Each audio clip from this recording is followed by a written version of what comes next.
Macro economics का एक और बहुत इंपॉर्टेंट क्वेश्चन है, कैसे इन्फ्लेशन को, एक्सेस डिमांड को या मनी सप्लाई अगर इंक्रीज है तो उसे कंट्रोल करा जाए। तो ये है पूरा पोर्शन एक्सेस डिमांड, इन्फ्लेशन और मनी सप्लाई का, और ये उसका अपोजिट है। तो सिर्फ ये समझोगे तो इसका उल्टा करना है हमने, ठीक है।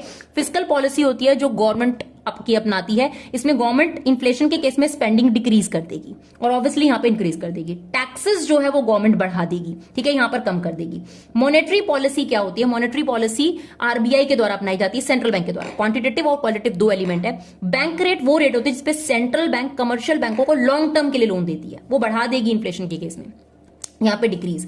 रेपो रेट में यही सेम है डेफिनेशन, बस इतना फर्क हो जाएगा कि शॉर्ट टर्म के लिए जब कमर्शियल बैंक लोन देती है ये चीज इंक्रीज हो जाएगी और यहां पर क्या कर दी जाएगी? डिक्रीज। ओपन मार्केट ऑपरेशन क्या होता है? इन्फ्लेशन के केस में गवर्नमेंट अपनी सिक्योरिटी बेचेगी ताकि लोगों का पैसा गवर्नमेंट के पास आ जाए और लोग डिमांड कम करे और यहां पर खरीदेगी, ठीक है। लीगल रिजर्व रेशियो, इसमें आपके पास सीआरआर आता है। सीआरआर क्या होता है? वो परसेंटेज ऑफ डिपॉजिट जो बैंकों को आरबीआई के पास रखवाना पड़ता है, ये सीआरआर बढ़ा दिया जाएगा इन्फ्लेशन के केस में।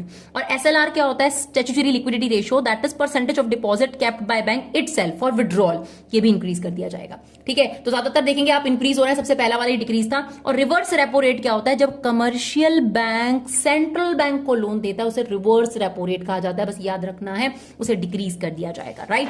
अब आ जाते हैं क्वालिटेटिव एलिमेंट्स। तो क्वालिटेटिव एलिमेंट्स में है मार्जिन रिक्वायरमेंट। मार्जिन रिक्वायरमेंट क्या होता है? लोन लेने को लेकर जो आपकी कंडीशंस होती हैं, जो सिक्योरिटी आपको गिरवी रखना पड़ता है, वो बढ़ा दिया जाएगा इन्फ्लेशन के केस में। और डिफ्लेशन में अपोजिट। मोरल सुएशन क्या है? बैंकों को समझाया जाता है, परसुएड करा जाता है, प्रेशर डाला जाता है कि इन्फ्लेशन के केस में आप लोगों को कम लोन दो, तो यहां पर प्रेशर बढ़ा दिया जाता है और यहां पर बैंकों को एनकरेज करा जाता है कि आप लोन दो। सेलेक्टिव क्रेडिट कंट्रोल, इसमें क्या है? बैंकों के ऊपर कुछ कंट्रोल लगा दिया जाता है कि इतना ही अमाउंट देना है, इसी कैटेगरी के लोगों को देना है। तो इन्फ्लेशन के केस में क्योंकि हम चाहते हैं कि मनी सप्लाई कम कर दी जाए तो ये इंपोज कर दिया जाता है और यहां पर इसे विड्रॉ कर दिया जाता है।